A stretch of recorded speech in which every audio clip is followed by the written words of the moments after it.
तो छात्रों, आइए हम देखते हैं सीखने की विशेषताएं या अधिगम की विशेषताएं। सीखने की विशेषताएं में पहला है सीखना संपूर्ण जीवन चलता है। सीखना संपूर्ण जीवन चलता है। All living is learning.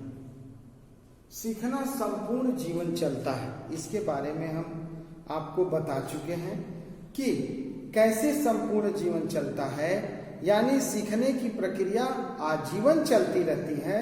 व्यक्ति अपने जन्म के समय से मृत्यु तक कुछ न कुछ रोज सीखता है। नेक्स्ट है सीखना परिवर्तन है। सीखना परिवर्तन है। Learning is change. जब हम सीखते हैं तो हमारे अंदर परिवर्तन होता है। व्यक्ति अपने और दूसरों के अनुभवों से सीखकर अपने व्यवहार, विचार एवं इच्छाओं में, भावनाओं में, हर एक क्षेत्रों में परिवर्तन करता है। तो सीखना परिवर्तन है। Learning is change. इसमें गिलफोर्ड महोदय ने बताया है कि सीखना व्यवहार का परिणाम स्वरूप, सीखना व्यवहार के परिणाम स्वरूप व्यवहार में कोई परिवर्तन है। सीखना व्यवहार के परिणाम स्वरूप व्यवहार में कोई परिवर्तन है। ये गिलफोर्ड महोदय ने बताया। सीखना परिवर्तन है। तीसरा है सीखना सार्वभौमिक है। Learning is universal. सीखना सार्वभौमिक है। छात्रों, सीखने का गुण केवल मनुष्यों में ही नहीं रहता। ऐसा नहीं कि केवल मनुष्य ही सीखते हैं। ये केवल मनुष्य में ही नहीं पाया जाता, बल्कि संसार के सभी जीवधारी पशु पक्षी और कीड़े मकोड़े में भी सीखने के गुण पाए जाते हैं।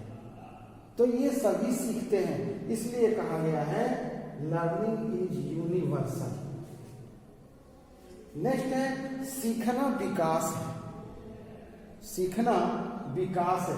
Learning is growth. जब व्यक्ति अपने दैनिक क्रियाओं और अनुभवों के द्वारा कुछ न कुछ सीखता है, फलस्वरूप उसका शारीरिक और मानसिक विकास होता है। जब वह कुछ न कुछ सीखता है तो उसका शारीरिक विकास होता है, शारीरिक और मानसिक विकास होता है, दोनों विकास होता है। तो इसलिए कहा गया है कि सीखने की इस विशेषता को पेस्टोलॉजी ने, ब्रिक्स और फ्रोबेल ने उपवन का उदाहरण दिया। पेस्टोलॉजी ने ब्रिक्स का उदाहरण दिया, फ्रोबेल ने उपवन का उदाहरण देकर स्पष्ट किया है कि सीखना विकास है। फिर सीखना अनुकूलन है। Learning is adjustment. एडजस्टमेंट।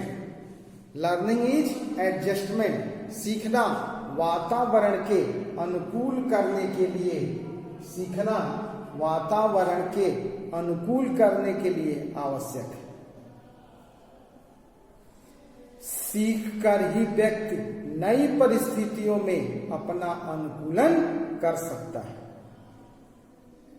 जब व्यक्ति सीखता है तो विभिन्न परिस्थितियों में जीना सीख लेता है, तो नई नई परिस्थितियों में अपने आप को अनुकूलित कर लेता है। जब वह अपने व्यवहार को इनके अनुकूल बना लेता है तभी वह कुछ सीख पाता है। एडजस्टमेंट। व्यवहार, अपने व्यवहार में परिस्थितियों के अनुकूल अपने आप को ढाल लेना, इसी को एडजस्टमेंट कहते हैं। तो सीखने का संबंध स्थिति के क्रमिक परिचय से है। गेट्स ने कहा कि सीखना क्या है? सीखने का संबंध स्थिति के क्रमिक परिचय से है। जैसी स्थिति आती है उसका क्रमिक परिचय हमको होता जाता है। धीरे धीरे हम उसके बारे में जानने लगते हैं और अपने आप को एडजस्ट करने लगते हैं। फिर है सीखना नया कार्य करना। छात्रों, सीखना नया कार्य करना। जब नया कार्य करते हैं तभी हम सीखते हैं। जो कार्य जानते हैं उसमें क्या सीखें? यानी learning is doing something new. Learning is doing something new. Woodworth के अनुसार, वुडवर्थ महोदय के अनुसार सीखना कोई नया कार्य करना है, पर उसने उसमें एक शर्त लगाई है। कौन सा शर्त है? उसका कहना है कि सीखना नया कार्य करना तभी है जबकि यह कार्य फिर किया जाए और दूसरे कार्य में प्रकट हो। सीखना नया कार्य करना है। कोई नया कार्य आप करते हैं तो सीखते हैं। इसी के समान कोई फिर नया कार्य करते हैं तो फिर आपको किसी तरह की कोई दिक्कत नहीं हो रही है, तो उसी को सीखना कहते हैं। यह कार्य फिर किया जाए और दूसरे कार्य में पुराने कार्य की झलक दिखनी चाहिए। फिर है सीखना अनुभव का संगठन है। सीखना अनुभव का संगठन है। ये तो पता है कि सीखना न तो नए अनुभव की प्राप्ति है और न पुराने अनुभव का योग, बल्कि नए और पुराने अनुभव का संगठन है। क्या है? नए और जो हमारे पुराने अनुभव है उसका संगठन है सीखना।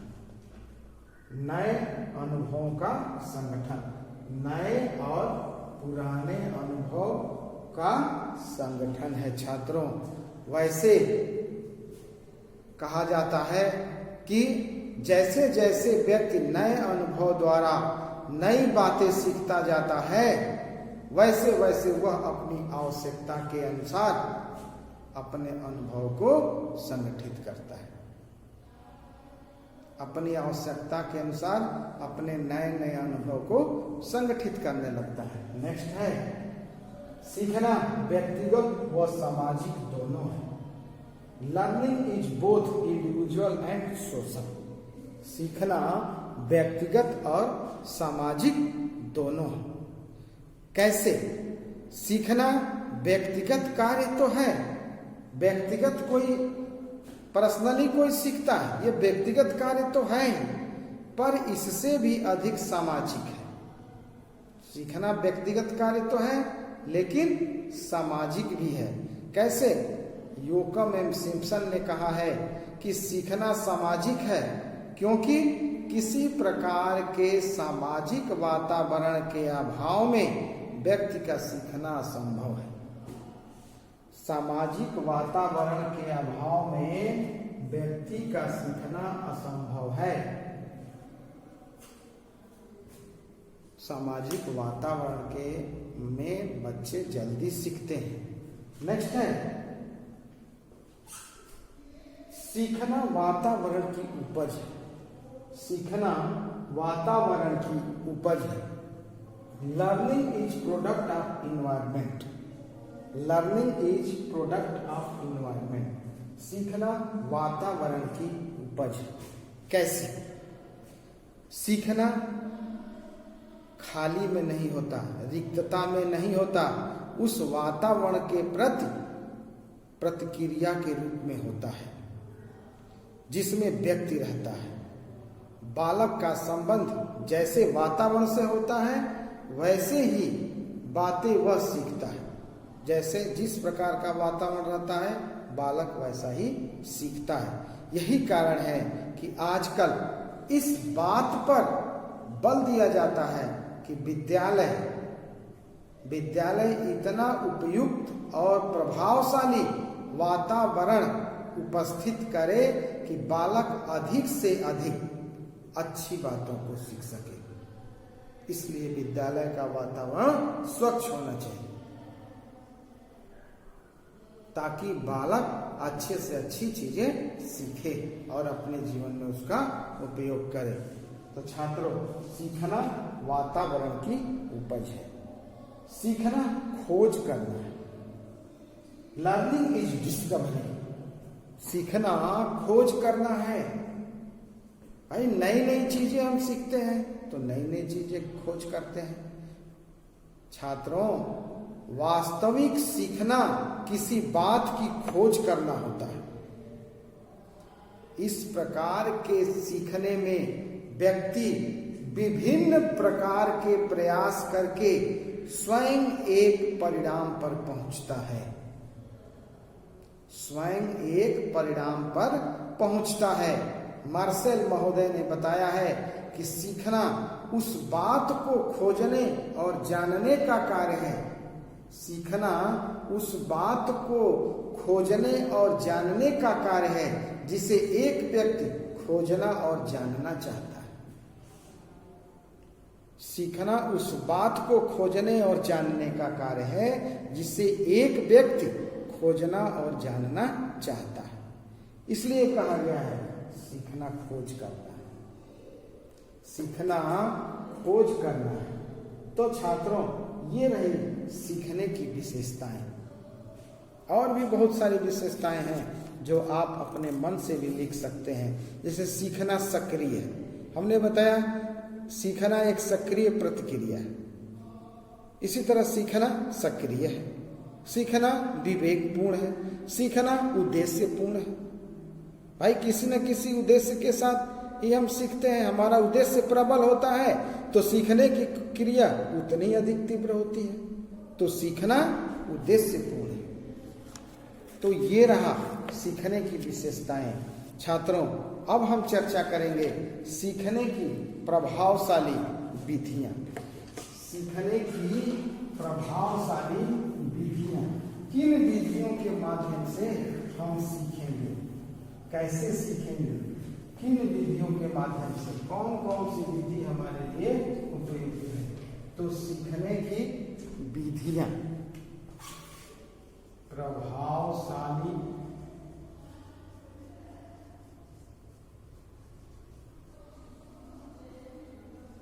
विधियां।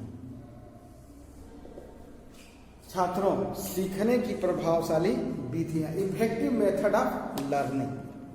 तो ये विधियां कौन कौन सी हैं? किसी नई क्रिया या नए पाठ को सीखने के लिए विभिन्न विधियों का प्रयोग किया जाता है। नए नए पाठ को सीखने के लिए हम विभिन्न प्रकार की विधियों का प्रयोग करते हैं। हम इनमें से केवल उन विधियों का वर्णन कर रहे हैं जो मनोवैज्ञानिक होती है। हम मनोवैज्ञानिक विधियों के बारे में जानकारी लेंगे जिससे कि छात्र अधिक लाभान्वित होंगे। जैसे करके सीखना, लर्निंग बाय डूइंग। करके सीखना, लर्निंग बाय डूइंग। करके सीखना। छात्रों, कोई भी कार्य अगर हम करके सीखते हैं तो हम कभी वो भूल नहीं पाते हैं अपने जीवन में। आप देख लीजिए डॉक्टर मेस का कथन है कि स्मृति का स्थान मस्तिष्क में नहीं होता। स्मृति का स्थान मस्तिष्क में नहीं होता वरन शरीर के अवयवों में है। यही कारण है कि हम करके सीखते हैं। शरीर के अवयवों में है, यही कारण है कि हम करके सीखते हैं। हम शरीर के अपने पार्ट से कुछ न कुछ करते हैं और सीखते हैं, वो कभी हम भूलते नहीं हैं। इसी कहते हैं करके सीखना। बालक जिस कार्य को स्वयं करते हैं उसे वे जल्दी सीखते हैं। क्यों? क्योंकि उसे करने में उसके उद्देश्य का निर्माण करते हैं, उसको करने की योजना बनाते हैं और योजना को पूर्ण करते हैं। भाई उस कार्य को करने के लिए योजना बनाया जाता है, बहुत थिंकिंग होती है, तब हम उस कार्य को पूरा करते हैं। तो छात्रों, ये रहा करके सीखना। दूसरी है निरीक्षण करके सीखना। निरीक्षण करके छात्रों, निरीक्षण करके सीखना। अब देखिए, learning by observation, learning by observation, निरीक्षण करके हम कैसे सीखते हैं। योकम एवं सिम्पसन ये दो मनोवैज्ञानिक हैं जिन्होंने कहा निरीक्षण सूचना प्राप्त करने, आधार सामग्री यानी डेटा इकट्ठा करने और वस्तुओं तथा घटनाओं के बारे में सही विचार प्राप्त करने का आधार है। निरीक्षण करना, बालक जिस वस्तु का निरीक्षण करते हैं उसके बारे में वे जल्दी एवं स्थायी रूप से सीखते हैं। बालक जिस वस्तु का निरीक्षण करते हैं उसके बारे में वो जल्दी सीखते हैं और स्थायी रूप से सीखते हैं। इसका क्या कारण है? इसका कारण यह है कि निरीक्षण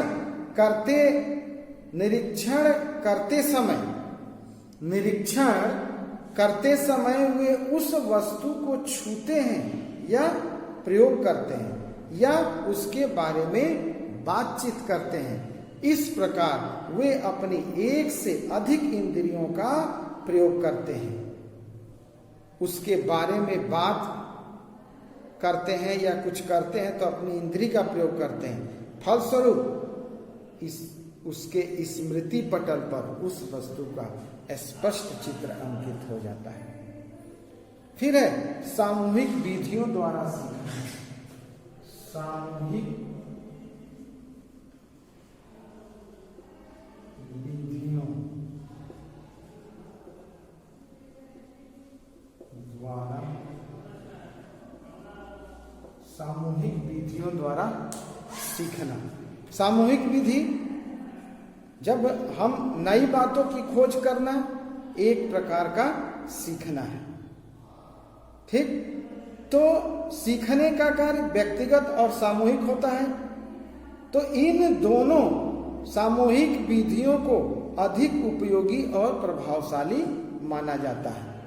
छात्रों, बालक को प्रेरणा प्रदान करने, उसे शैक्षिक लक्ष्य को प्राप्त करने में सहायता देने, उसके मानसिक स्वास्थ्य को उत्तम बनाने, उसके सामाजिक समायोजन को अनुप्राणित करने, उसके व्यवहार में सुधार करने और उसमें आत्मविश्वास तथा सहयोग की भावना का विकास करने के लिए व्यक्तिगत विधियों की तुलना में सामूहिक विधियां कहीं अधिक प्रभावशाली होती है।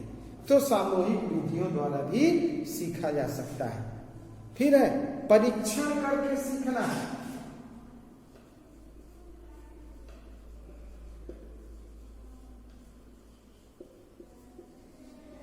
परीक्षण करके सीखना छात्रों, लर्निंग बाय एक्सपेरिमेंटिंग, नई बातों को खोज करना एक प्रकार का सीखना होता है। ये आपको पता है, एक प्रकार का सीखना है, नई नई बातों की खोज करना। बालक इस बात को परीक्षण द्वारा कर सकता है। परीक्षण के माध्यम से नई नई बातों को सीखा जाता है। परीक्षण के बाद वह किसी निष्कर्ष पर पहुंचता है। इस प्रकार वह जिन बातों को सीखता है, जैसे परीक्षण के द्वारा वह जिन बातों को सीखता है वे उसके ज्ञान का अभिन्न अंग हो जाती है। इसको कहते हैं परीक्षण करके सीखना। फिर है मिश्रित विधि द्वारा सीखना। छात्रों, मिश्रित विधि द्वारा सीखना यानी विभिन्न प्रकार के विधियों को मिलाकर सीखना। मिश्रित विधि द्वारा सीखना। क्या? मिश्रित विधि द्वारा, लर्निंग बाय मिक्स्ड मेथड, यानी सीखने की दो महत्वपूर्ण विधियां हैं, एक पूर्ण विधि और एक आंशिक विधि। पहली विधि में छात्र क्या करते हैं? छात्र को पहले पाठ्य विषय का पूर्ण ज्ञान करना होता है, पूर्ण विधि में छात्र को पाठ्य विषय का पूर्ण ज्ञान करना होता है और फिर उसके विभिन्न अंगों में संबंध स्थापित किया जाता है। दूसरी विधि में पाठ्य विषय को खंडों में बांट दिया जाता है। पाठ्य विषय को खंडों में बांट दिया जाता है। आधुनिक विचारधारा के अनुसार इन विधियों को मिलाकर सीखने के लिए मिश्रित विधि का प्रयोग किया गया। तो छात्रों, ये रहा सीखने की प्रभावशाली विधियां। तो आज हम लोगों ने अधिगम का अर्थ